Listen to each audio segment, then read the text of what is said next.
భగవద్గీత 13వ అధ్యాయం క్షేత్రజ్ఞ విభాగ యోగం. 2 నిమిషములు ఇప్పుడు మీరు నామస్మరణ చేసినారు. జీవితంలో అనగా మీ జీవితములో సువర్ణాక్షరములతో లిఖింపబడేటువంటి సమయం అండి ఇది. తక్కిన సమయం అంతా గాలిలో పోతుందండి, వృథా. Substantial time, constructive time. పరమాత్మ యొక్క దృష్టిలో చూడండి, జనుల యొక్క హృదయం ఏ విధంగా ఉన్నదో అది ఎక్కువగా పరిగణింపబడుతూ ఉంటుందండి. అది సరే, ఏ సమయం ఈ విధంగా గడుస్తున్నదో అదే చెప్పుకోదగిన సమయం అండి. సరే, ఇప్పుడు జీవితం 100 ఏళ్ళు బతికాను, 80 ఏళ్ళు జీవించాను అని చెప్పుకోవటం పెద్ద గొప్ప కాదండి. Not long life but divine life. దీర్ఘ జీవితం కాదండి మనకు కావాల్సింది, దివ్య జీవితం. కొద్ది సంవత్సరాలు బతికినా ఆ దైవ సన్నిధిలో, దైవ వాతావరణంలో, ఆధ్యాత్మికమైన వాతావరణంలో మనం జీవించడం చాలా ఉత్తమం అండి. ఎందుకంటే ఇటువంటి జీవితం మళ్ళా వస్తుందో లేదో చెప్పలేము. ఇది చాలా అనుకూలమైనటువంటిది, తరించటానికి చక్కని సదుపాయములు కలిగినటువంటిది జన్మండిది. సరే, నిచ్చెన ఒక మేడెక్కాలనుకోండి, ఏం కావాలి మనకి? మెట్లైనా కావాలి, నిచ్చెనైనా కావాలి కదండి. ఈ మానవ జన్మ ఎటువంటిదంటే మోక్షం అనేటువంటి సౌధం అనగా భవనాన్ని ఎక్కటానికి ఇది నిచ్చెన వంటిదండి. ఎవరు చెప్పినారు? విష్ణు భగవానుడు గరుత్మంతునికి చెప్పారండి, గరుడ పురాణం. అది సోపానభూతం మోక్షస్య మానుష్యం ప్రాప్య దుర్లభం యస్తారయతి నాత్మానం సభవేదాత్మఘాతకః. నిచ్చెన దొరికినా కూడా ఎవరు మేడ ఎక్కలేదో వారి యొక్క తెలివి ఏమని చెప్పాలి చెప్పండి. మోక్షం అనే సౌధం అధిరోహించడానికి చక్కని సోపానం అనగా నిచ్చెన మనకి ఏర్పాటు చేసినారు. ఏది? మానవ జీవితం. సోపానభూతం మోక్షస్య మానుష్యం ప్రాప్య దుర్లభం, వెరీ రేర్. యస్తారయతినాత్మానం, తన ఆత్మ విషయం ఎవరు విచారణ చేయలేదో, దాన్ని తరింపు చేసుకోవటానికి ప్రయత్నం చేయలేదో వాడెవడో ఆత్మఘాతకుడు అనేసినారు. తన ఆత్మను చంపినటువంటి వాడు అని చెప్పినారు. సరే, ఎంత ఘోరం. కనుక కొద్ది సమయం అయినప్పటికీ ఈ ఆత్మ విచారంలో మనం గడపటం చాలా మంచిదండి.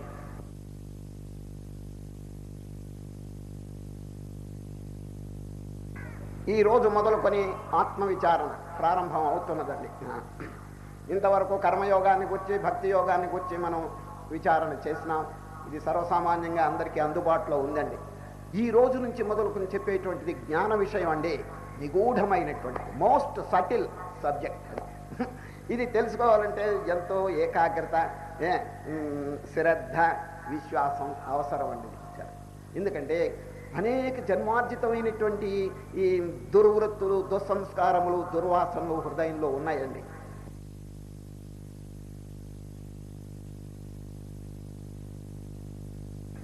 అది ఉన్నప్పుడు ఇటువంటి విచారణ చేయవచ్చు, కానీ ఫలితం ఉండదండి, ఫలితం ఉండదు. వాటిని కొంచెం శుద్ధం చేసి కొంచెం చిత్తశుద్ధి కలుగు చేసుకుంటే చక్కగా ఇటువంటి విచారణ హృదయంలో ప్రవేశిస్తుందండి. దీని పేరు జ్ఞాన బీజం అంటారు. బీజం అంటే ఏమిటి చెప్పండి? విత్తనం రైతు ఎప్పుడు వేస్తాడు చెప్పండి? పొలంలో ఊరికే తీసుకెళ్ళి చల్లుతాడు ఇష్టం వచ్చినప్పుడు? లేదండి, ముందు బాగా దున్నుతాడు, దాన్ని ఎరువులు వేస్తాడు, దాంట్లో కలుపులు తీసేస్తాడు, చేయవలసిన క్రియలన్నీ చేసిన తర్వాత బీజం కనుక వేస్తే చక్కగా ఫలిస్తుందండి. ఒకవేళ దున్నకపోతే వెయ్యాలంటే వెయ్యొచ్చండి, వాడి ఇష్టం అది. ఎందుకంటే వెయ్యాలంటే దానికి కానీ పండదు, వేసుకోవచ్చును కానీ పండదండి అది. కనుక మనకు కావాల్సింది ఫలం కదా. ఆ ఫలం కావాలంటే క్షేత్రాన్ని బాగా దున్నాలి. కనుకనే ఈరోజు క్షేత్రం అని పేరు పెట్టారు. దేనికి? హృదయానికి ఎంత చక్కని ఉపమానం చూడండి, ఎంత చక్కని దృష్టాంతం. అయినా క్షేత్రం అంటే పొలం. చూడు, పొలానికి నువ్వు ఏం చేస్తున్నావో నీ హృదయానికి ఆ విధంగా చెయ్యి, నీ మనస్సుకి. పొలానికి ఎన్నో క్రియలు చేస్తున్నాడండి. ముందుగా దున్నటం, ఎరువులు వేయటం, కలుపులు వేయటం. ఇప్పుడు రైతుకి పెద్ద విత్తనం వేయటం అనేది పెద్ద కష్టం కాదండి. ఒక రోజులో ఎకరములు వేసి పారేస్తాడు విత్తనం. అది పెద్ద గొప్ప కాదు. ఆ పొలాన్ని దీనికి విత్తనం వేయటానికి అనువుగా తీసుకురావాలి. దానికి ఎన్నో క్రియలు ఉన్నాయి. మీలో రైతులు ఎవరైనా ఉంటే వారికి బాగా తెలుసును. సరే, బాగా దున్నటం అన్నిటికంటే ముఖ్యం అండి. ఇది సాయిల్. ఆ సాయిల్ కఠినంగా ఉంటే మాత్రం దాంట్లో ఒకవేళ విత్తనం వేసిన నిరుపయోగం అయిపోతుందండి. తర్వాత ఇప్పుడు చూడండి ఎన్నో ఎరువులు వచ్చినాయి కొత్తగా. ఆ ఎరువులు కనుక వేస్తే ఇంకా బాగా ఫలితం వస్తుంది. ఈ విధంగా ముందు చేయవలసిన క్రియాకలాపాలు చాలా ఉన్నాయండి. అదేవిధంగా ఈ హృదయంలో విత్తనం వేయటం అంటే ఏమిటి చెప్పండి? జ్ఞాన విచారణ. భగవానుడు నేను రెడీగా ఉంటాను వారి హృదయంలో విత్తనం వేయటానికి అని మొన్న 10వ అధ్యాయం విభూతి యోగంలో చెప్పారు. I shall be ready. ఈ విత్తనం వేయటానికి నేను సిద్ధంగా ఉంటాను. But first purify your heart. అది భక్తిని చక్కగా అభివృద్ధి చేయండి. తేషాం సతతయుక్తానాం భజతాం ప్రీతిపూర్వకం దదామి బుద్ధియోగం తం ఏన మాముపయాంతి తే. బుద్ధియోగం దదామి, నేను జ్ఞానయోగం తప్పకుండా మీకు ఇస్తాను. ఎవరికి? అందరికీ కాదు, తేషాం వారికి. సతతయుక్తానాం భజతాం ప్రీతిపూర్వకం. భక్తిని నిష్కామకర్మను చక్కగా అభివృద్ధి చేసుకుంటూ శ్రద్ధాపూర్వకంగా దైవ ఆరాధన చింతన చేసేటువంటి వారికి నేను జ్ఞాన బీజం ఇస్తానన్నారు. అది చేయకపోతే చెప్పండి, ఆ జ్ఞాన బీజం వారు ప్రసాదించరు కదా. వారు ప్రసాదించబోతే హృదయం ఎట్లా ఉంటుంది చెప్పండి? కఠినంగా ఉండిపోతుంది. ఏమి మోక్షానికి ఉపయోగంగా ఉండదండి. అందుచేత మోక్షం పొందాలనేటువంటి తీవ్రమైన అభిలాష ఎవరికైనా ఉంటే ముందు ప్రిపరేషన్స్, క్వాలిఫికేషన్స్ ఇవి సంపాదించాలి. ఏది? సాధన చతుష్టయం అంటారండి. సాధన చతుష్టయం 4: వివేకము, వైరాగ్యము, ఇంద్రియ నిగ్రహము, ముముక్షత్వం. అంటే మోక్షం పొందాలనే తీవ్ర అభిలాష. దీన్ని పారిభాషిక పదాల్లో చెప్పాలంటే అది కూడా చెప్తున్నాను వినండి. నిత్యానిత్య వస్తు వివేకము, ఇహాముత్రార్థ ఫలభోగ విరాగము, క్షమాది షట్క సంపత్తి, ముముక్షత్వం. ఈ 4 క్వాలిఫికేషన్స్ అర్హతలు కనుక లేకపోతే మీరు ఒకవేళ ఆధ్యాత్మిక విచారణ చేసినప్పటికీ పెద్ద ప్రయోజనం ఉండదండి. కనుకనే వ్యాస మహర్షి బ్రహ్మసూత్రంలో మొట్టమొదటి సూత్రం ఏం పెట్టాడు తెలుసండి? అథాతో బ్రహ్మ జిజ్ఞాస. అయ్యా మీకు బ్రహ్మ విచారణ చేయాలంటే ఆఫ్టర్ వర్డ్స్ చేయండి. దేని తర్వాత? అథ. అథ అంటే సాధన చతుష్టయ సంపత్తి ప్రాప్తి అని అంటారు. ఇవి పొందిన తర్వాత మీరు చేసుకుంటే చక్కగా దాంట్లో ప్రవేశిస్తుంది. చూడండి, ఇప్పుడు గుడ్డకి రంగు వేయాలంటే ఇష్టం వచ్చినప్పుడు రంగు వేస్తారా? మురికిగా ఉన్నప్పుడు వేస్తే ఏమైనా ఉపయోగం ఉందా చెప్పండి? లేదు, దాంట్లో పట్టదు. ముందు రంగు వేయాలంటే బాగా ఉతకవాలి, దాంట్లో ఉన్న మురికి అంతా తీసేయాలి. అది కనుకనే క్షేత్రం. ఈ రోజు మొదలుకొని ఆ అధ్యాయములు పేర్లు చూస్తే వండర్ఫుల్గా ఉందండి. ఇంతవరకు చెప్పనటువంటి పదాలు, తెలపనటువంటి పదాలు దీంట్లో ప్రయోగించారండి. వినండి, ఈ రోజు నుంచి జ్ఞాన షట్కం కదా, కాలేజీ కోర్స్ అండి. ఈ రోజు నుంచి కాలేజీలో ప్రవేశించినాం. క్షేత్రజ్ఞ విభాగ యోగం. చూడండి, ప్లీజ్ అండర్లైన్ విభాగం. రేపు అంటే 14 గుణత్రయ విభాగ యోగం. 16 దైవాసుర సంపత్ విభాగ యోగం. 17 శ్రద్ధాత్రయ విభాగ యోగం. ఇదేమిటండి? విభాగం అనేది కామన్గా ఉంది దాదాపు అన్ని అధ్యాయాలకి. ఏమిటి దాని అర్థం? ఈ రోజు నుంచి మొదలుకొని విభాగం ఎందుకు వచ్చింది? ఇదివరకంతా రాలేదే చెప్పండి. కర్మ 6 అధ్యాయములు కర్మ చెప్పారు, 6 అధ్యాయములు భక్తి చెప్పారు. ఎక్కడ విభాగం అనేటువంటి పదం రాలేదే?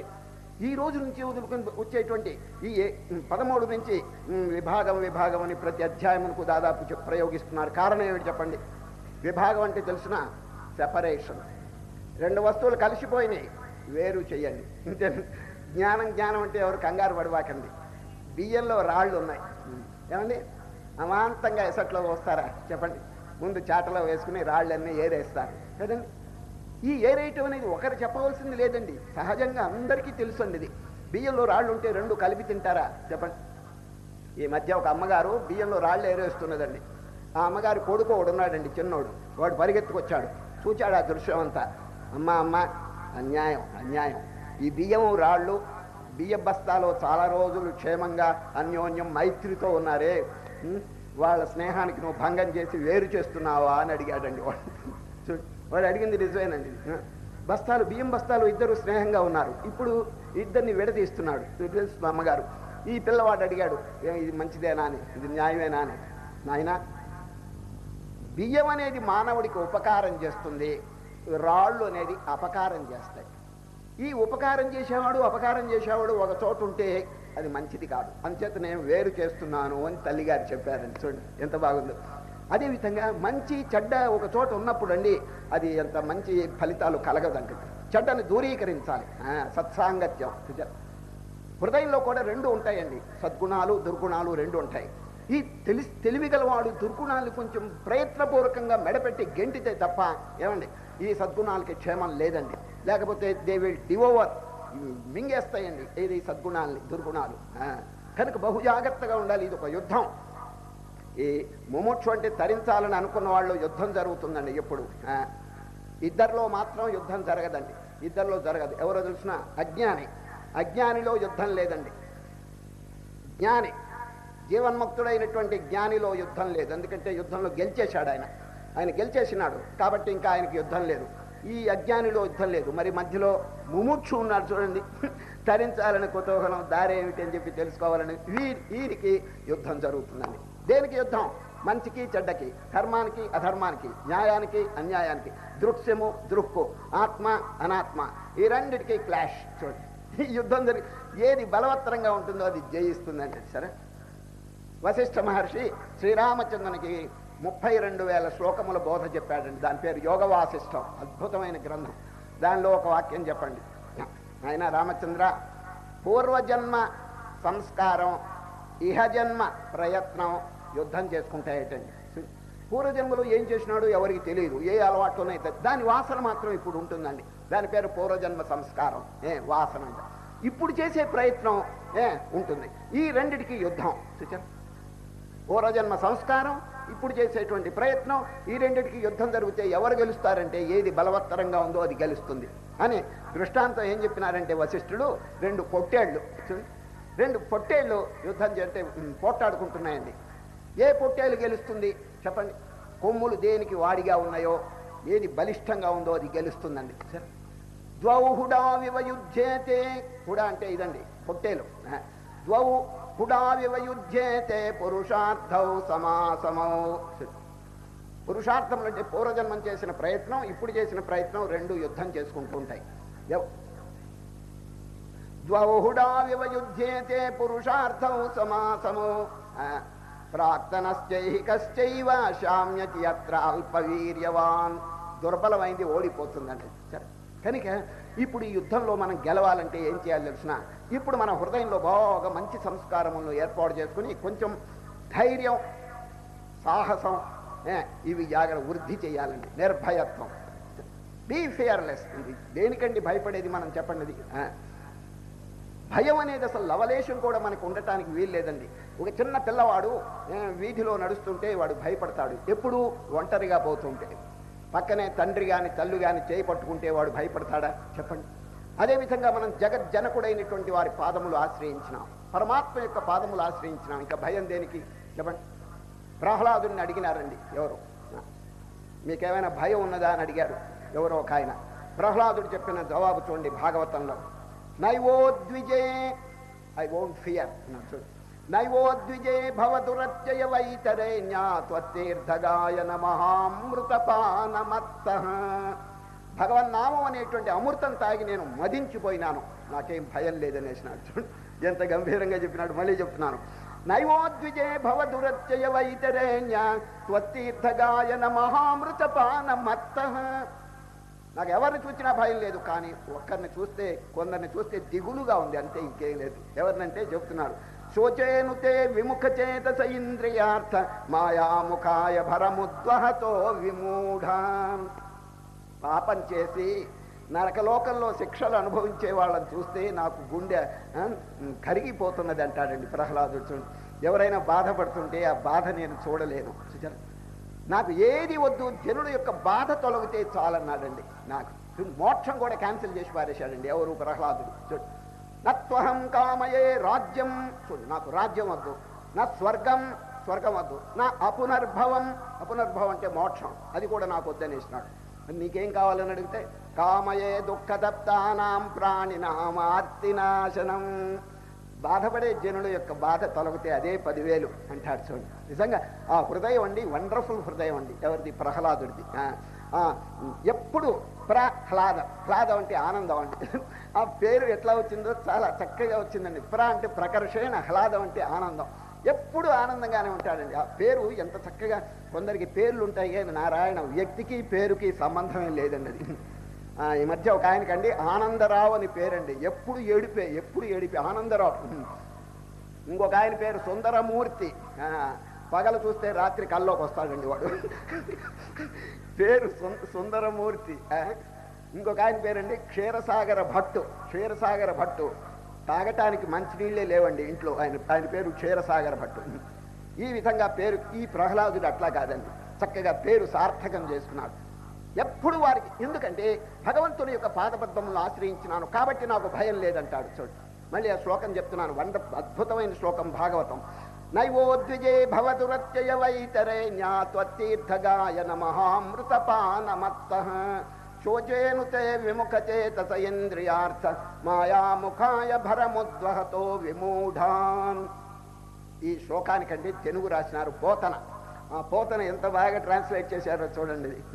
భగవద్దివ్య గుణానువర్తన సుధా ప్రాప్తైక చిత్తుండనై బెగడన్ సంసరణోగ్రవైతరణి భిన్నాత్ములై తావకీయ గుణస్తోత్ర పరాంముఖత్వమున మాయా సౌఖ్యజాలంబులన్ సుగతుల్గాన నిమూఢులంగని మదిన్ శోకింతు సర్వేశ్వర. కానీ ఇదంతా ఎందుకు చెప్తున్నానంటే రెండు ఒక చోట కనుకుంటే మంచి చెడ్డ, ఈ చెడ్డండి మంచిని నాశనం చేస్తుందండి. అందుచేత హృదయాన్ని పాపరహితంగా దోషరహితంగా దుర్వృత్తి రహితంగా చేయటం మన యొక్క కర్తవ్యం. శ్రీకృష్ణ పరమాత్మ ఇదివరకే చాలా చెప్పినారు, ఇక మీదట కూడా అదే చెప్పబోతారండి. సరే, జ్ఞాన విచారణ ఈ రోజు నుంచి లోతులో విచారించారండి. ఇదివరకు ఊరికే సూక్ష్మంగా చెప్పారు. ఎక్కడ 2 సాంఖ్యయోగం, తర్వాత 4 జ్ఞానయోగం కొద్దిగా చెప్పారండి. ఈ రోజు నుంచి బాగా డీప్గా దాంట్లో ప్రవేశిస్తారు. ఇది కనుక తెలుసుకుంటే ఇక తెలుసుకోవాల్సింది లేదండి. సరే, యజ్ఞాత్వా నేహభూయోన్యజ్ఞాతవ్యమవశిష్యతే. కృష్ణ పరమాత్మ దీని కనుక తెలుసుకుంటే అర్జున ఇక తెలుసుకోవాల్సింది లేదు. మట్టిని గూర్చి తెలుసుకుంటే కొండాన్ని గూర్చి, చట్టిని గూర్చి, కూజాని గూర్చి తెలుసుకోవాల్సిన పని లేదు. ఎందుకంటే అవన్నీ మట్టి చేత ఏర్పడింది. ఈ జగత్తంతా దేని చేత ఏర్పడింది? ఆ భగవంతుని యొక్క శక్తి వల్ల ఏర్పడింది. భగవంతుని పాదపద్మములు కనుక మనం చక్కగా విచారణ చేస్తే ఇక అంతయు తెలుసుకోబడినట్టే మనకి. చూచారా? యస్మిన్ విజ్ఞాతే సర్వమిదం విజ్ఞాతం భవతి. యస్మిన్ విజ్ఞాతే సర్వమిదం విజ్ఞాతం భవతి. దేన్ని తెలుసుకుంటే ఈ బ్రహ్మాండం అంతా తెలుసుకోబడుతుందో దాన్ని తెలుసుకోవాలి. చూచారా? వాచారంభణం వికారో నామధేయం మృత్తికేత్యేవ సత్యం. అది మృత్తిక సత్యం. మృత్తిక అంటే మట్టి. మట్టి చేత కొండలు ఏర్పడ్డాయి. కొండలు ఇవన్నీ వికారములండి. మట్టి అనేది ప్రధానమైనటువంటి. అదేవిధంగా బ్రహ్మాండమంతైన కూడా పంచభూతములు కానీ, మనస్సు కానీ, బుద్ధి కానీ, ఇంద్రియములు కానీ ఇవన్నీ ఎక్కడి నుంచి వచ్చినాయి చెప్పండి. ఆత్మన ఆకాశ సంభూత ఆకాశాద్వాయు వాయోరగ్ని అగ్నేరాప అద్య పృథివీ. చూడండి, ఆత్మన ఆకాశ సంభూత. ఈ విధంగా ఆ మహాశక్తి నుంచి ఇదంతా ఆవిర్భవించింది. చిన్న ప్రశ్న అడుగుతాను. రాత్రి స్వప్నం వచ్చింది మీకు, ఎక్కడి నుంచి వచ్చింది చెప్పండి? ఎక్కడి నుంచి వచ్చేది? దానికి కొత్తగా ఉనికి లేదండి. మేలుకున్న వాడిలో అది ఉత్పన్నమైంది. కాబట్టి స్వప్నం యొక్క స్వరూపం ఏంటి? మేలుకున్నవాడే. ఆ మేలుకున్న వాడిలో ఇదంతా ఉన్నదండి. అటువంటిప్పుడు వీడికి ద్వేషము రాగము దేనికి చెప్పండి? స్వప్నంలో ఎవరైనా ఇద్దరు కొట్టుకున్నారనుకోండి, మేలుకున్న తర్వాత కొట్టుకుంటాడా వాడు చెప్పండి? లేదు. మేలుకున్న తర్వాత స్వప్నంలో అందరూ తన స్వరూపమే అయిపోతారండి. ఇది సందర్భం వచ్చింది కాబట్టి చిన్న విషయం. ఎందుకంటే విరాట్ స్వరూపం విశ్వరూపాన్ని కనుక మనం చక్కగా అవగాహన చేసుకుంటే జీవితం అంతా పవిత్రం అయిపోతుందండి. ఇది ఒకరి మీద ద్వేషం కలగదు, బాధ చేయాలనే సంకల్పమే కలగదండి. ఇప్పుడు ఒకడిని బాధిస్తున్నాడంటే కారణం తెలిసిన గోడ కట్టుకున్నాడు. చూడు, హీ సెపరేట్ ఫ్రమ్ మే. వారు ఇంకో జాతి, ఇంకో మతం, ఇంకో కులం, ఇంకొక వ్యక్తి అని చెప్పి అనుకుంటున్నాడు. కానీ ఈ విశ్వరూపం కనుక చక్కగా అవగాహన అయితే మనకి ఈ భేదం ఎక్కడుంది? భిన్నత్వం ఉంది. అవిభక్తం విభక్తేషు తజ్ఞానం విద్ధి సాత్వికం. Although you see diversity in the universe, there is unity. నేను ప్రతిరోజు కూడా ఈ మాల దృష్టాంతం చెప్తున్నాను. పుష్పాలు వేరుగా ఉన్నాయి కానీ దారం వేరుగా లేదండి. ఆ దారపు దృష్టి కనుకుంటే ఇంకా ఎవరిని బాధిస్తాడు? చిన్న దృష్టాంతం జ్ఞాపకం వస్తున్నది. పశ్చిమ దేశంలో ఒక వక్త అంటే ఏంటండి? ఇంగ్లీష్లో ఆరటర్. ఆయన ఉపన్యాసం చెప్పాడంటే దద్దరిల్లిపోతారండి అందరూ. మీకు తెలుసు ఆయన పేరు. పశ్చిమది జాన్సన్. చూడండి, జాన్సన్ అనేటువంటి ఆయన ఇంగ్లాండ్లోనండి ఉపన్యాసం మొదలుపెట్టాడంటే ఆయన భాష చాలా అద్భుతంగా ఉంటుందండి. ఆయన కనుక ఏదైనా మాట్లాడితే డిక్షనరీ పక్కన లేదే ఎవరికి అర్థం కాదండి. డిక్షనరీ ఉండాలి ఎప్పుడు. అటువంటి పదాలు ప్రయోగిస్తూ పోతాడు. ఎవరు? జాన్సన్. ఆయన జీవితం, ఆయన శిష్యుడు ఒక ఆయన రాశాడండి. ఎవరు? బాస్వెల్ లైఫ్ ఆఫ్ జాన్సన్ అని చాలా ప్రఖ్యాతి పొందిన పుస్తకం అండి. దాని ఆ జాన్సన్ ఎవరితో వాదం పెట్టుకున్నా, ఏమండి వాద వివాదం అప్పుడప్పుడు వస్తూ ఉంటుందండి, ఇతరులు వచ్చి ఏదో వాదం పెట్టుకుంటారు. ఈయన వక్త కదండి, మంచి లాంగ్వేజ్ తో మాట్లాడుతుంటే అద్భుతమైన లాంగ్వేజ్తో దద్దరిల్లిపో అవతల వాడు కింద పడిపోతాడు, అంతే చిత్తైపోతాడు, ఓడిపోతాడు వాదంలో. ఈ విధంగా వాదంలో అందరినీ ఓడగొట్టేశాడండి ఎవరు? జాన్సన్. ఒకనాడు నిద్రపోయినాడు, నిద్రపోతే రాత్రి కల వచ్చిందండి. ఆ కలలో ఎవరితోనూ వాదం వచ్చిందండి ఆయనకి. ఎవరికి? జాన్సన్కి. వాద వివాదం జరుగుతున్నదండి. జరుగుతుంటే అవతల వాడు తన ప్రగల్భం చేత, తన తెలివి చేతండి జాన్సన్ని ఓడగొట్టేశాడు.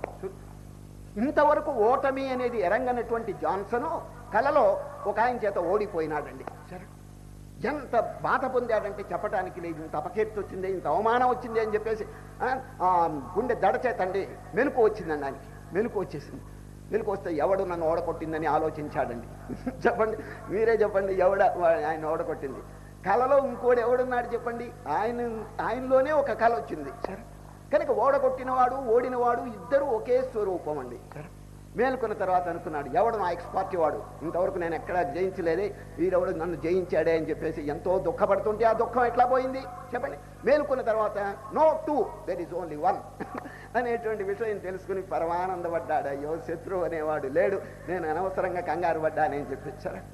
ఈ జాన్సన్ విషయం ఒక చిన్న మాట చెప్తాను. ఈయన మాట్లాడుతుంటేనండి చాలా ఆశ్చర్యచకితులైపోతారండి జనం అంతా. ఒకసారి ఆయన స్నేహితుడు ఒక ఆయన వచ్చాడండి. ఈ జాన్సన్ స్నేహితుడు వచ్చి, ఈయనకి ముక్కుబొడం కొంచెం అలవాటు అండి, ముక్కుబొడు అప్పుడప్పుడు పీలుస్తుంటాడు. ఆయన స్నేహితుడిని అడుగుతున్నాడు, కొంచెం ముక్కుబొడం పెట్టవయ్యా అని. అది ఎట్లా అడిగాడో చూడండి. Let me insert some of my digits into your odoriferous concavity and thence extract some pulverized atoms which enter into my nasal promontory and cause some titillations in my olfactory nerves అన్నాడు ఒకటి. దీని అర్థం ఏమిటంటే, కొంచెం ముక్కుబొడి పెట్టవయ్యా అని.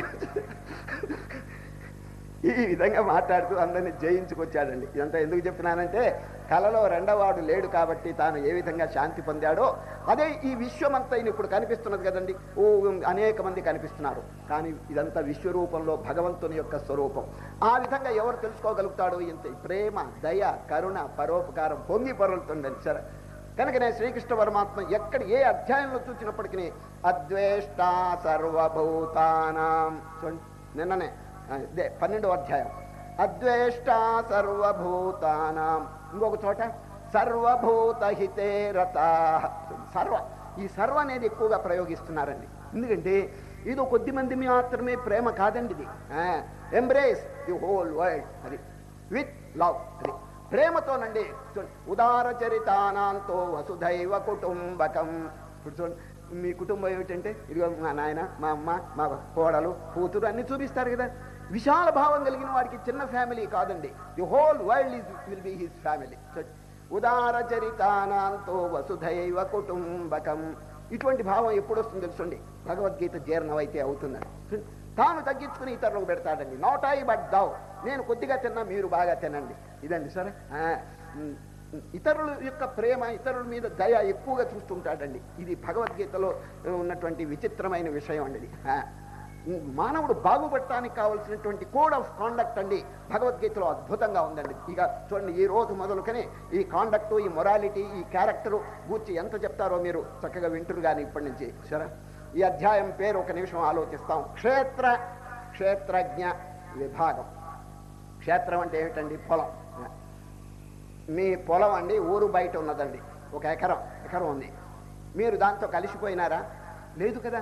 మీరు you are separate, వేరుగా ఉన్నారు. అప్పుడప్పుడు వెళ్ళి సూపర్వైజ్ చేస్తున్నారు. దున్నారా, విత్తనం వేశారా, కలుపులు తీశారా అని మీరు సూపర్వైజ్ చేస్తున్నారు, మళ్ళీ తిరిగి వచ్చేస్తున్నారు కదండి. మీరు దాంతో కలిసిపోలేదు కదా. అదేవిధంగా ఈ శరీరము, మనస్సు, ఈ దృశ్యము, ఇంద్రియములు, ఇవన్నీ పొలం. చూసారా? ఈ పొలం మనకంటే వేరుగా ఉందండి. మనం ఎవరో దీనికి చూడండి, క్షేత్రజ్ఞ. అంటే తెలుసుకునేవాడు, ది ఓనర్, దాని యొక్క ఓనర్ అండి. అది అందరికీ అనుభవానికి రావటం లేదండి. ఎంతసేపటికి నేను పొలం అంటుకుంటున్నాడు, నేను దేహం అని. అందువల్ల వచ్చిందండి దుఃఖం అంతా. చూచారా? మానవుడు అనుభవించే దుఃఖం, ఈ పుట్టటం, చావటం చూడండి. కారణం గుణసంగోస్య సదసద్యోని జన్మసు. ఈరోజు ఒక చక్కని వాక్యం కృష్ణ పరమాత్మ చెప్తారు 13వ అధ్యాయం. అర్జున, జనుడు పుట్టడం చావటం ఎందుకు కలుగుతున్నది? అటాచ్మెంట్, సంసక్తి. తాను కాని వస్తువుతో కలిసిపోతున్నాడు. తాను కాని వస్తువుతో కలిసిపోతే, ఐడెంటిఫై అవుతే ఈ పుట్టడం చావటం బంధనం ఇదంతా కలుగుతున్నదని స్పష్టంగా చెప్పేశారండి. కారణం గుణసంగోస్య సదసద్యోని జన్మసు. కాబట్టి అన్అటాచ్డ్గా ఉండాలండి. శరీరం ఉండొచ్చు, శరీరాన్ని దూరంగా పారేయమని కాదు గీతలో చెప్పింది. శరీరం ఉండొచ్చు, కానీ హ్యావ్ నో అటాచ్మెంట్. సో అది నేను కాదు అని చెప్పి అనుకోండి, దానికి స్నానం చేయించండి, భోజనం పెట్టండి, దాని అంతా శుద్ధంగా చేసుకోండి. దాంట్లో తప్పేమిటండి? జడమైనటువంటి శరీరం మనకేం అపకారం చేస్తుందండి? మన మనస్సు అనేటువంటిది అభిమానం కలిగి, దేహాభిమానం వల్ల మానవుడికి అపకారం జరుగుతున్నదండి. సరే, ఇప్పుడు అపకారం శరీరం వల్ల కాదండి, మనస్సు వల్ల. ఈ మనస్సు ఏం చేస్తుందంటే దీంతో ఐక్యమైపోతున్నది. ఐక్యమైపోయి ఇదిగో బంధువులు, బంధువుల మీద ఎంత అటాచ్మెంటు, వారితో ఊరికి వారే మా సంబంధం అని చెప్పి ఎప్పుడు మమ మమ మమ అనుకుంటుంటాడు. మమ మే మే మే అంటే సంస్కృతంలో నాది అండి. సరే, విష్ణు భగవానుడు గరుత్మంతునికి చెబుతూ గరుడ పురాణంలో ఏం చెప్పారు తెలుసండి? సంస్కృతంలో మే అంటే ఏమిటి తెలుసండి? నాది. చూడు, ప్రతి వస్తువు నాది నాది నాది నాది అని చెప్పి వీడు పొద్దున్న లేస్తే మే మే మే మే అంటుంటాడు. మే మే అనేది ఎవరు అని ప్రశ్న అడిగాడండి. ఎవరు? విష్ణు భగవాన్. చెప్పండి, మీరే చెప్పండి. పొద్దున్న లేస్తే మే మే అనేది మేక, మేక అండి అనేది. ఆ మేక ఎప్పుడు మే మే మే అంటుందండి. సో విష్ణు భగవానుడు చెప్తున్నాడు, వీడు మే మే అని చెప్పి అరుస్తుంటే ఈ మేకను మింగటానికి యముడు అనే తోడేలు వస్తున్నది అని చెప్పాడండి. ఆ తోడేలు వచ్చి యమాంతంగా ఈ మేకను మింగేస్తుంది. వీడేం చేస్తున్నాడు? అపత్యం మే, ఆ శ్లోకం కూడా చెప్తున్నాను. అపత్యం మే కళత్రం మే ధనం మే బాంధవాస్యమే జల్పంతమితి మర్త్యాజం హంతి కాలౌరుకోబలాత్. ఈ బంధువులు వీళ్ళంతటితో ఏమో పెద్ద మమత్వం పెట్టుకుని వీళ్ళు శాశ్వతం. అయితే మీరు బంధువుల మీద ప్రేమ ఉండకూడదని. అయ్యా, ప్రేమ ఉండటానికి ఏమిటండి? వారి మీద దయ ఉండొచ్చు, ప్రేమ ఉండొచ్చు, వాళ్ళని పోషించవచ్చు, అన్నీ చేయించండి. ఈ అటాచ్మెంట్ అనేది చాలా ఘోరం అండి. They are eternal, I am eternal, my body is eternal. అదండి తప్పు. చూసారా? తప్పు అనేది దేంట్లో ఉన్నదంటే ఎల్లప్పుడూ వీళ్ళు మా వెంట వస్తారు, వీళ్ళే శాశ్వతం, భగవంతుడనే వాడు లేడు అనేటువంటి విషయం అండి. చాలా ఘోరం అండి. వీళ్ళు మాత్రమే వాడిని రక్షిస్తారంటారే, ఎవరండి రక్షించేది చెప్పండి?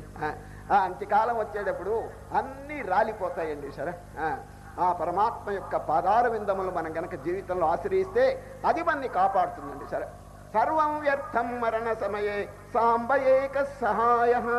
సాంబుడు అంటే పరమాత్మ, ఆ భగవంతుడు ఒక్కడే మనకి హెల్ప్ అండి. మరి జీవితంలో వారిని ఆశ్రయించడం చాలా మంచిది కదా. అందరినీ చక్కగా పోషించండి, ప్రేమ చూపించండి, దయ చూపించండి, కానీ అటాచ్మెంట్ మాత్రం వద్దండి. ఇప్పుడు మీరు సత్రంలో దిగారండి. ఏమండి, సత్రంలో దిగారు, సత్రాన్ని అలంకరించుకుంటారా మీరు? చెప్పండి. ఎవరైనా తోరణాలు కట్టి, రంగు కాగితాలు కట్టి, ఎవ్వరికి దాని మీద మమత్వం లేదు. ఎందుకంటే పొద్దున్నే వెళ్ళిపోతాడు, అక్కడి నుంచి వెళ్ళిపోతాడు.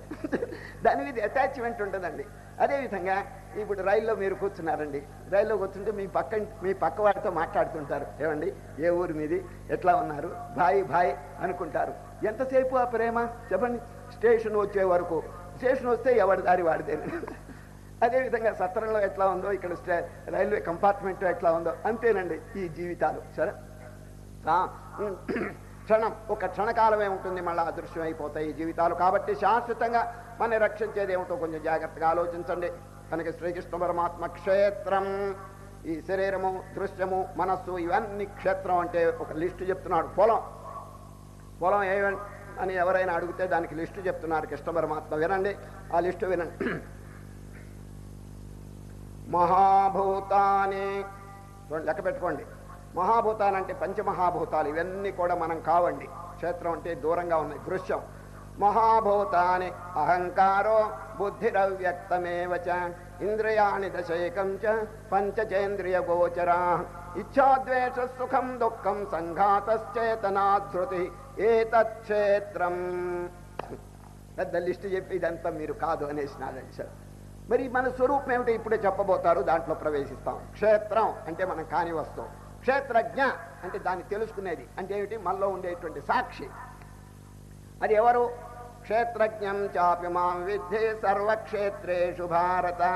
అర్జున, అన్ని క్షేత్రములో క్షేత్రజ్ఞుడు అంటే క్షేత్రములు తెలుసుకునేటువంటి ప్రత్యేగాత్మ నేను అన్నట్టు. ఇప్పుడు మీలో సాక్షి, వారిలో సాక్షి, రాక్షసుల్లో, దేవతల్లో, క్రిమికీటకాదుల్లో సాక్షి. వారంతా భగవంత్ స్వరూపం, అంతా ఒకటే స్వరూపం అండి, భిన్నత్వం లేదండి. సాక్షి వ్యక్తుల్లో భేదం ఉన్నదే కానీ సాక్షిలో భేదం లేదండి. ఇప్పుడు చూడండి, ఇక్కడ కొన్ని వేల మంది కూర్చున్నారు ఏమండి, ఒక్క లైటు అందరినీ ప్రకాశింపజేస్తున్నది. చూచారా, ఒక్క దీపం. భగవంతుడు ఆ విధంగా ఉంటాడు. ఈ ప్రపంచం అంతా నాటకం, ఈ నాటకంలో నుండి ప్రకాశింపజేస్తున్నది ఒక దివ్యమైనటువంటి జ్యోతి, సత్ చిత్ ఆనందం.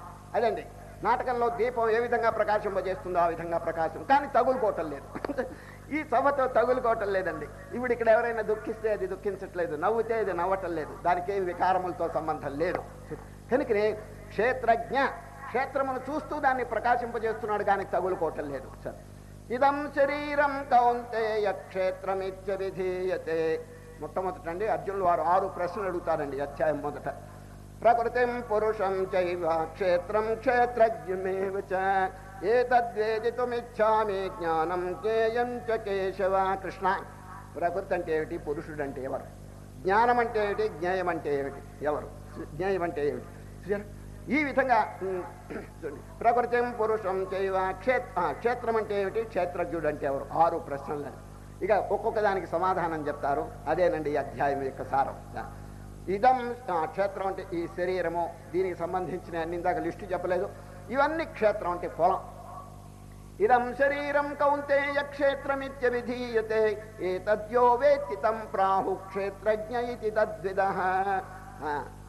దీన్ని చూచేవాడెవడంటే అందరిలో ఒకడే, వేరువేరుగా లేరండి. క్షేత్రజ్ఞం చాపి మా విద్ధి సర్వక్షేత్రేషు భారత. సర్వక్షేత్రేషు, ప్లీజ్ అండర్లైన్ సర్వ. ఇది ఒకరిలో కాదండి సాక్షి, అందరిలో కూడా సమానంగా ఉన్నారు. కాబట్టి సర్వధీ సాక్షిభూతం, అది సరైనటువంటి విశేషణం అండి భగవంతునికి. సర్వధీ సాక్షిభూతం. కనుక ఎవరికైనా అపకారం చేస్తే చూడండి ఎంత ఘోరం జరుగుతుందో, అది సాక్షాత్ భగవంతునికి అపకారం చేసినట్టు అవుతుందండి, అది దేవునికి అపచారం అవుతుందండి. కనుక కొంచెం జాగ్రత్తగా విచారించి ఈ క్షేత్రము క్షేత్రజ్ఞం రెండింటిని విభజించేటువంటి కెపాసిటీ మనం సంపాదించాలి. 2 వస్తువులు కలిసిపోయినాయి. ఇప్పుడు చూడండి, ఇంట్లో 2 అసలు వాళ్ళు దొంగ కలిశాడండి, మీరు ఒప్పుకుంటారా చెప్పండి? ఎవడైనా దొంగవాడు కొత్తవాడు కనుక వచ్చి మీ ఇంట్లో కాపరం ఉంటానంటే మీరు ఒప్పుకుంటారా? చూడండి, ఒప్పుకోరు. ముందు వాటిని డీటెయిల్స్ అంతా కనుక్కుని తర్వాత మెడబెట్టి గంటి అవతలు వారేస్తారు. పోవయ్య సత్రంలో ఎక్కడన్నా ఉండమంటారు, ఇంట్లో వద్దు. చూసారు, సామాన్యంగా ఇట్లా జరుగుతున్నప్పుడు మన హృదయంలో ఎందుకు రప్పించాలి చెప్పండి? దీనికి కారణం ఏమిటి? నిద్ర, బద్ధకం, సోమరితనం. అనేక జన్మల నుంచి వీడు నిద్రపోతున్నాడు, సోమరితనం, అజ్ఞానంలో పడిపోయినాడు. ఈ దొంగలంతా వచ్చి కాపరం ఉంటున్నారు, వెళ్ళటం లేదండి. నిన్న చెప్పలేదండి, ఒక అల్లుడు గారు కదలకపోతే ఏదో గొడవ అయిపోయింది కదండి. ఇది ఈ విధంగా వెళ్ళండి అంటే వెళ్ళకపోతే ఏం చేయాలి చెప్పండి? అది ఏదో ప్రయత్నం చేత, ఉపాయం చేత వాళ్ళని బయటికి సాగనంపాలి. ఇంకా వేరే గమనార్థంతు రక్షసాం ఆగమార్థంతు దేవానాం గమనార్థంతు రక్షసాం. కనుక హృదయాన్ని ముందు పవిత్రం చేసుకుంటే గాని జ్ఞాన బీజం అనేది దాంట్లో ప్రవేశించదని శ్రీకృష్ణ పరమాత్మ ఆలోచించి జ్ఞానం అనేటువంటి పేరుతో అనేక సుగుణములు చెప్తున్నారండి. ఈరోజు నిన్నటి దినం 26 సుగుణములు చెప్పారు, ఈరోజు 20. అమానిత్వమదంభిత్వం అహింసా క్షాంతిరాజ్యం. ఇప్పుడే దాని గురించి విచారణ చేస్తాం. శుద్ధం చెయ్యండి. పొలాన్ని శుద్ధం చేయకుండా మీరు విత్తనం వేస్తే ఎంత నిరుపయోగమో, అదేవిధంగా హృదయంలో ఈ దుర్గుణములను పోగొట్టకుండా ఎన్ని ఇతరమైనటువంటి చేసినప్పటికీ ఉపయోగం లేదు, మీకు శాంతి కలగదని చెప్పి శ్రీకృష్ణ పరమాత్మ చెప్తున్నారు. చూడండి, కనుక ఇప్పుడు ముఖ్యంగా మనం నేర్చుకోవాల్సింది క్షేత్రం అనేటువంటి పదంతో పొలానికి చేసిన పని హృదయానికి చేయాలి. ఏం చేస్తున్నాం? పొలానికి బాగా దున్నుతున్నారు. మీ హృదయాన్ని దున్నినారా? దున్నటం అంటే సాధన చేసి దాంట్లో ఉన్నటువంటి చెడ్డ గుణాలని తీసేయాలి. ఎంతంత దున్నితే రైతుకి అంతంత ఫలితం వస్తుందండి. ఒక ఊళ్ళో జరిగిన విషయం చెప్తాను. ఒక రైతు ఉన్నాడండి, ఎకరం పొలం ఉందండి ఊరు బయట.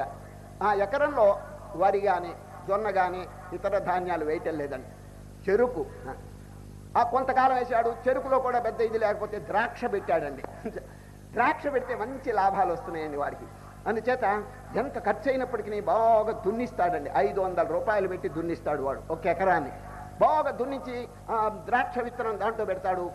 గుత్తులు కాసి వాడికి ఎంతో ఆదా వస్తున్నదండి. వారి కుటుంబానికి కాకుండా ఇంకా మిగిలిపోతున్నదండి డబ్బు. అప్పుడు ఈ విధంగా జరుగుతుంటే ఏమైంది తెలుసండి, ఆ గ్రామంలో 2 పార్టీలు ఏర్పడి కొట్లాడుకున్నారండి.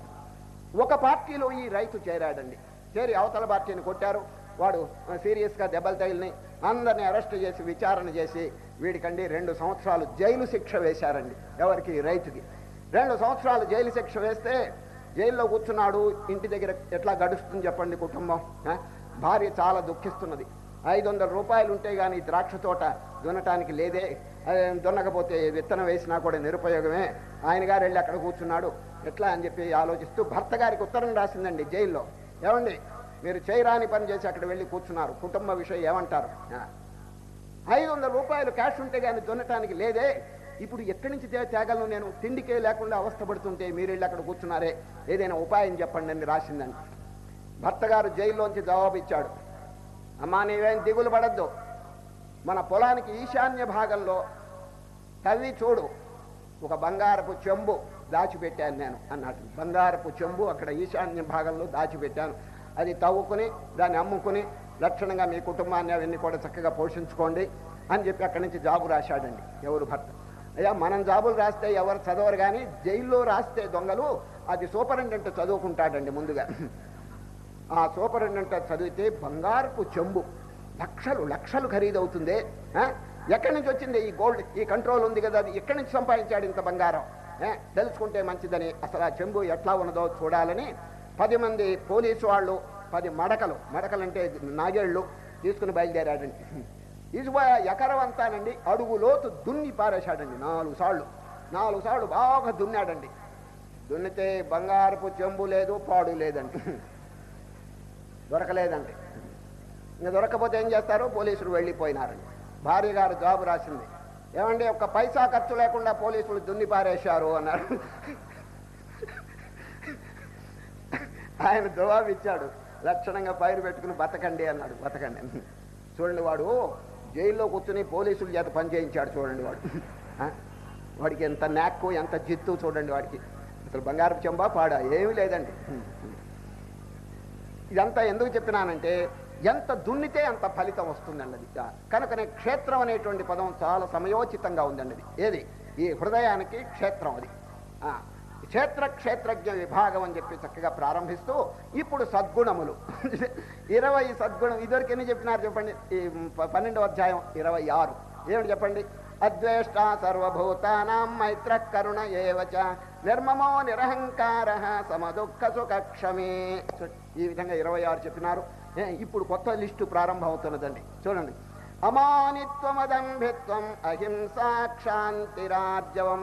ఇదంతా ఎందుకో తెలుసునండి? Character building. అది without the building of character it's impossible to realise God. దేవుణ్ణి పొందాలని అందరికి అభిలాష ఉంది కానీ, but what is the way to reach God చెప్పండి? ఇప్పుడు శ్రీకృష్ణ పరమాత్మ జ్ఞానము జ్ఞేయం అని చెప్తాడు. జ్ఞేయం అంటే గాడ్, దేవుడు అనగా జ్ఞేయం. జ్ఞానము the way to reach God. అందరూ దేవుడు అని చెప్పి నాకు కావాలి దేవుడు అని చెప్పి అంటున్నారు కానీ, but how to reach God? వారిని పొందటం మంచిది. ఎట్లా పొందగలరు మీరు? ఇప్పుడు చెప్పండి, విజయవాడ వెళ్ళాలి, విజయవాడని ఊరికి అనుకుంటూ ఉంటే ఎట్లాగండి? What is the way to reach Vijayawada? అదండి ముఖ్యం మనకి. కనుక నేను శ్రీకృష్ణ పరమాత్మ వే చెప్తున్నాడు. దారి ఏమిటి?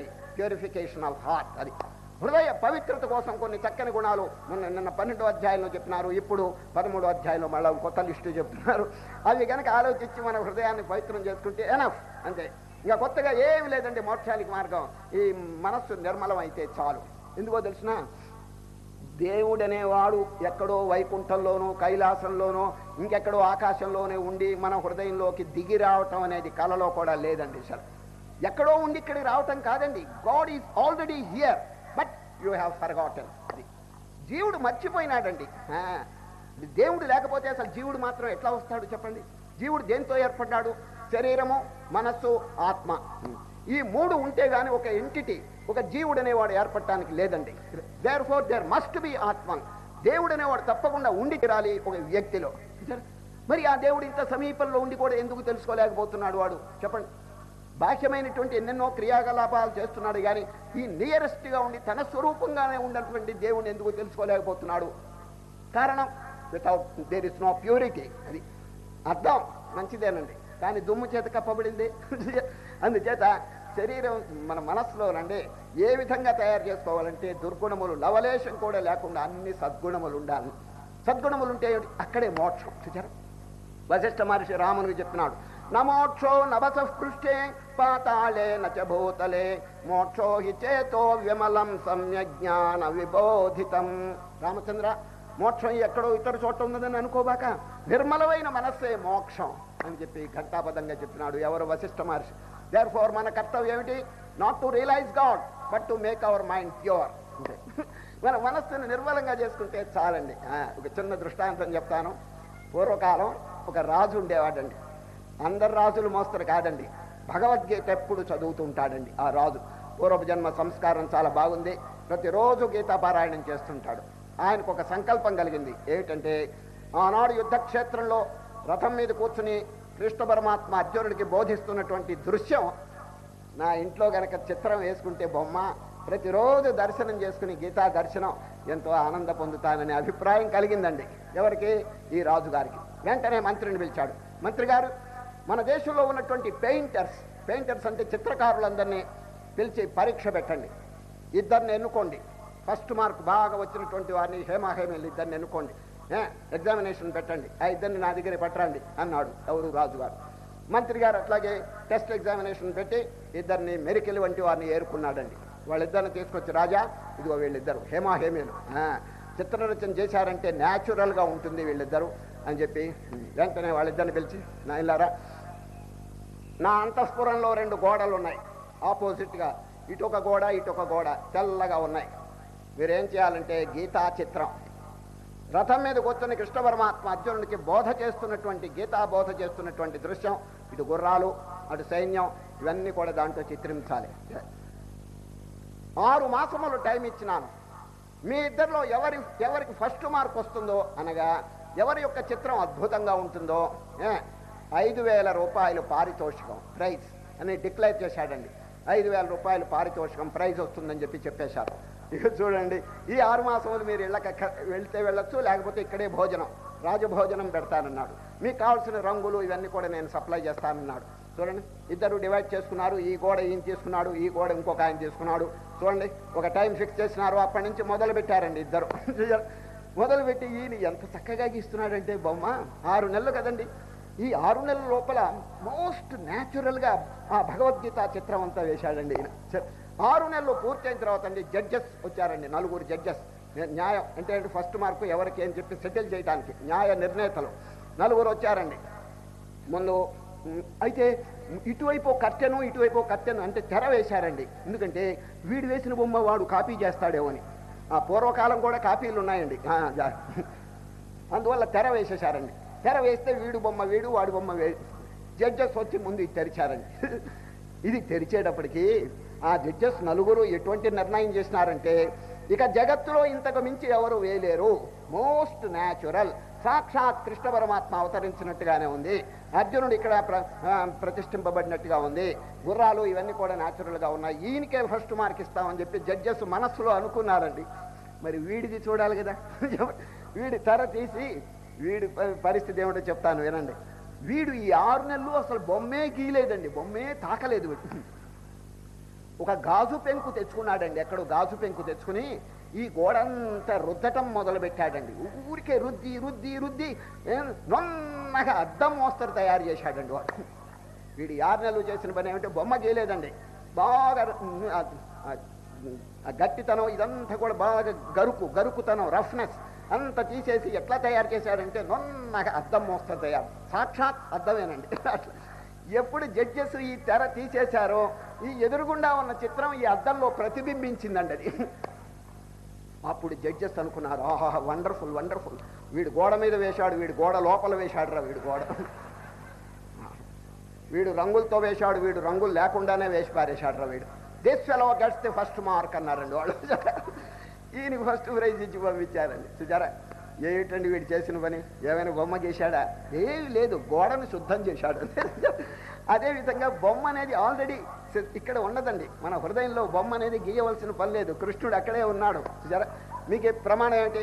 సర్వస్య చాహం హృదయ సన్నివిష్టో మత్త స్మృతిర్జ్ఞానమపోహనంచ. భగవద్గీతలో చూడండి, సమస్త శరీరములో నేను సాక్షిభూతంగా ఉన్నానని గీతలో చెప్పారు కదా. ఉపనిషత్తులు ఏం చెప్తున్నాయి? స్వశరీరే స్వయం జ్యోతి స్వరూపం సర్వసాక్షిణం. స్వశరీరే, నీ శరీరంలోనే సాక్షిభూతంగా ఉన్నాడు అని చెప్పి ఘోషిస్తున్నాయి ఉపనిషత్తులు. ఎవరు చూడగలరు? క్షీణదోషా ప్రపశ్యంతి నేతరే మాయయావృత, పాపం తొలగిన వారు చూడగలరు అని చెప్పి ఉపనిషత్తులు చెబుతున్నాయి. కనుక మనస్సును నిర్మలం చేయటం ఇప్పుడు మనం చేయవలసిన పని. అందుకని శ్రీకృష్ణ పరమాత్మ ఈ మనో నైర్మల్యం కోసం కొన్ని 20 సుగుణములు చెప్తున్నారు. దాని గురించి విచారణ చేస్తాం. ఈ అధ్యాయంలో సారభూతమైన ముఖ్యమైన విషయం ఇదేనండి. తక్కినవేది కొన్ని సంక్షేపంగా చెప్తాను. ముందు ఈ గుణాల గురించి బాగా నేర్చుకుంటాం మనం. చూడండి, ఎన్ని గుణాలు చెప్పండి? 20. అమానిత్వమదంభిత్వం అహింసా క్షాంతిరార్జవం ఆచార్యోపాసనం శౌచం స్థైర్యమాత్మ వినిగ్రహ. ఒక్కొక్క దాన్ని విచారిస్తే నిజంగా ఆనందం కలుగుతుందండి.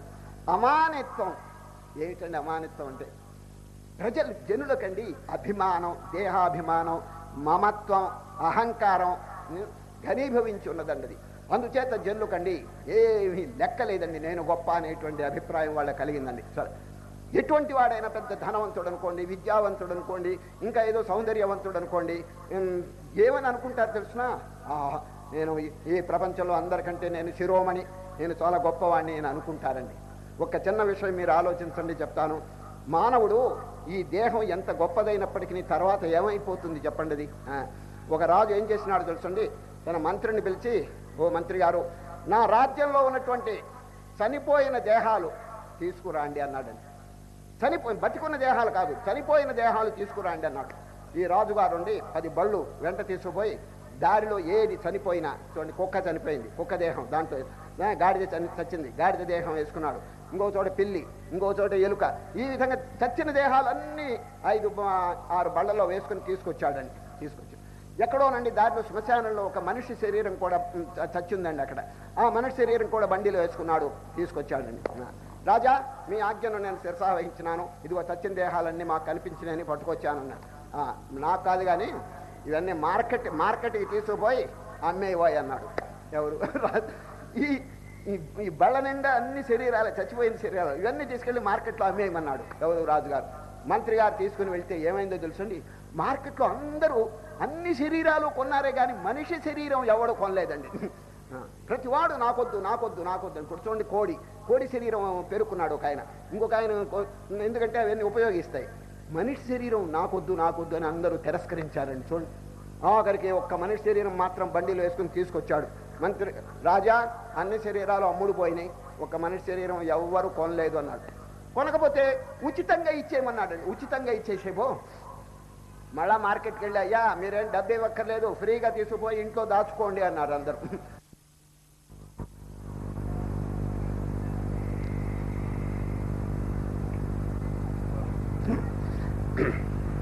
శ్రీకృష్ణ పరమాత్మ 20 సుగుణములు చెప్పుతూ మొట్టమొదట అమానిత్వం, చూడండి, అభిమానము, గర్వము ఇవి లేకుండా ఉండవాలని చూడమన్నారు. సరే, దానికి దృష్టాంతం చెప్తున్నాను చూడండి. షా అనేటువంటి తలకట్టు గనక నిటారుగా ఉండి పైకి లేస్తే పక్కన వా గనక పెడితే శవ అయిపోతుందండి. అట్లా కాకుండా ఆ తలకట్టు వంగితే, చూడండి, వంగి షీ, చూడండి, గుడి పెట్టండి, షీ పక్కన వా పెడితే ఏమవుతుంది చెప్పండి? శివ. ఆహా, ఎంత భేదం చెప్పండి, శవానికి శివకి ఎంత భేదం.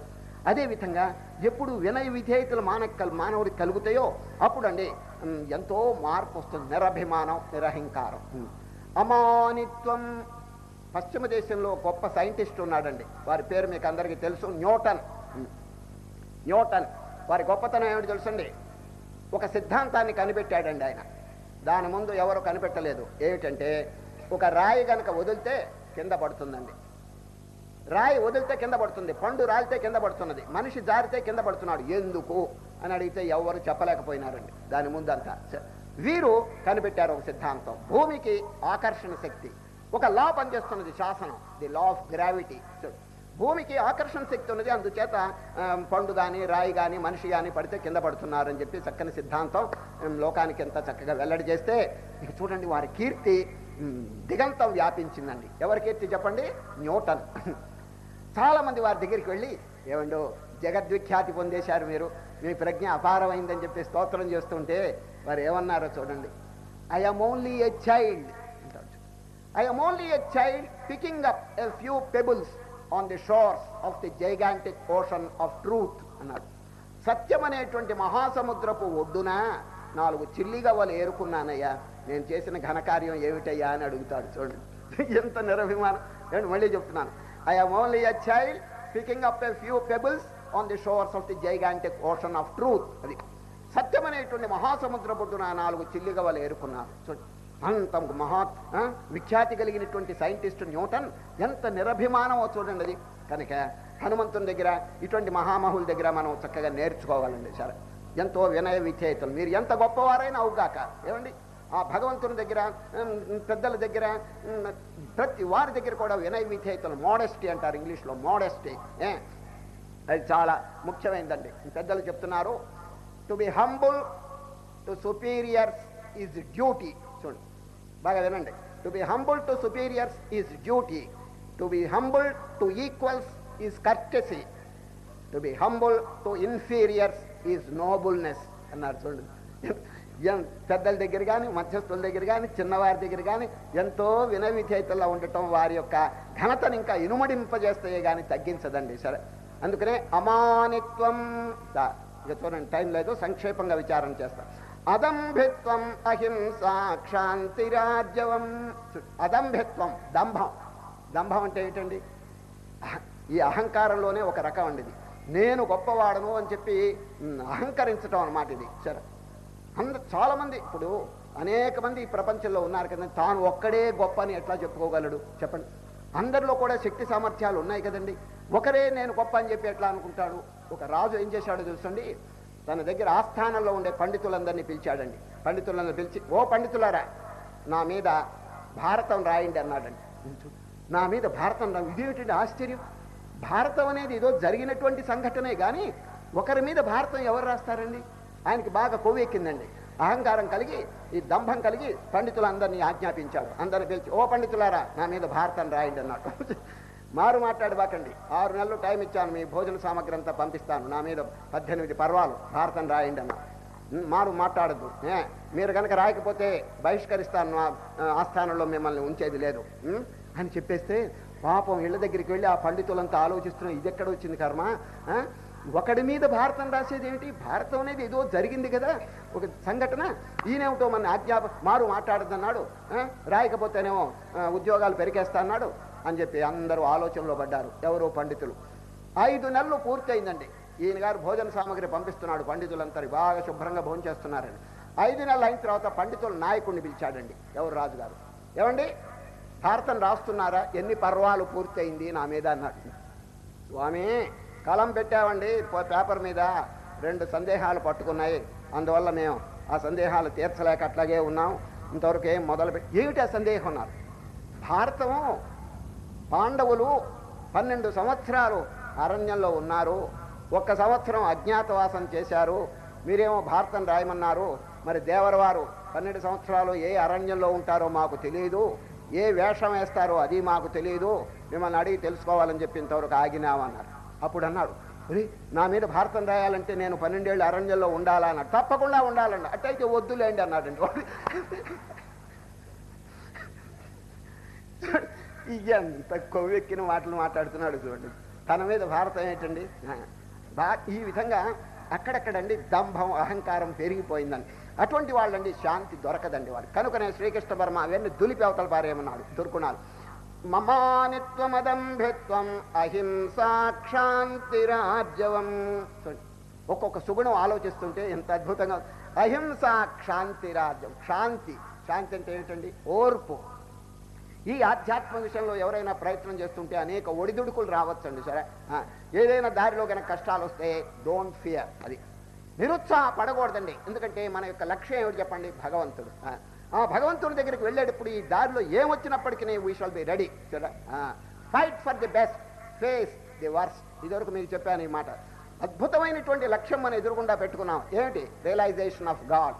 ఈ దారిలో ఏవైనా అవాంతరాలు వచ్చినా, ఎవడైనా స్తోత్రం చేసినా, ఎవడైనా నిందించినా, ఏది వచ్చినప్పటికీ యూ షుడ్ నాట్ కేర్. చూడండి వివేకానంద స్వామి చూడండి, కొందరే సత్యమిరుంగు చుందురిలను కాని తక్కిన వారలు ఘనుడ నిన్ను చేరి నవ్విన లక్ష్యంబు సేయబోకు. Don't care.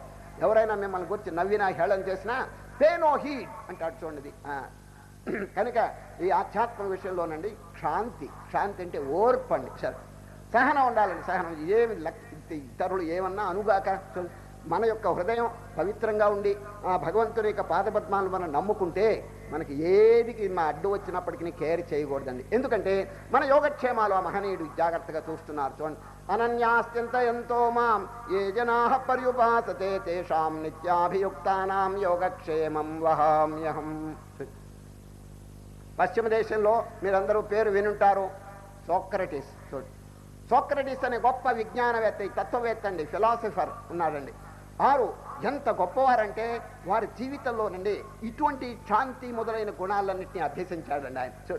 ఆయన ఊరికే వాచా వేదాంతం కాదండి, నిత్య జీవితంలో ప్రేమ, దయ, కరుణ, క్షమ ఇవన్నీ కూడా బాగా అభ్యాసం చేశారండి. సహనం, ఓర్పు. నిజంగా ఓర్పు అనే సబ్జెక్ట్ వచ్చినప్పుడు వారి పేరు ముందుగా చెప్పుకోవాల్సి వస్తుందండి. వారు దాంపత్యం సరిలేదండి. వీరు ఎంత గొప్పవారో, ఎంత శాంత స్వభావంలో, భార్య అంత గయ్యాలి. చూడు, ఎప్పుడు అరవటం, కేకలు వేయటం. ఆమెకి రజోగుణం చూచారు, వీరికి సత్వగుణం. ఇద్దరికి దాంపత్యం అంట కుదిరింది. పాప ఈయన మహనీయుడు కాబట్టి సర్దుకుపోతున్నాడండి. సరే, ఇప్పుడు రెండు చేతులు కలిస్తే కదండి శబ్దం వచ్చేది, రెండు కలవకపోతే శబ్దమే రాదు. అంచేత ఇంట్లో ఏ గొడవ కూడా రావటం లేదండి. ఆమె కేకలేసుకుంటుంది కానీ ఈయన మౌనంగా ఉండిపోతాడు. ఒకనాడు ఏమైందో తెలుసండి, మధ్యాహ్నం 12 గంటలకి సోక్రటీస్ అండి ఏదో తీవ్రమైనటువంటి ఆలోచనలో ఉన్నాడండి. సరే, కళ్ళు బాగా తెరుచుకునే ఉన్నాడు. నిద్ర పడిపోవటం, పండుకోవటం కాదు, మేలుకునే ఏదో తత్వశాస్త్ర విషయం గంభీరంగా ఆలోచిస్తున్నాడు.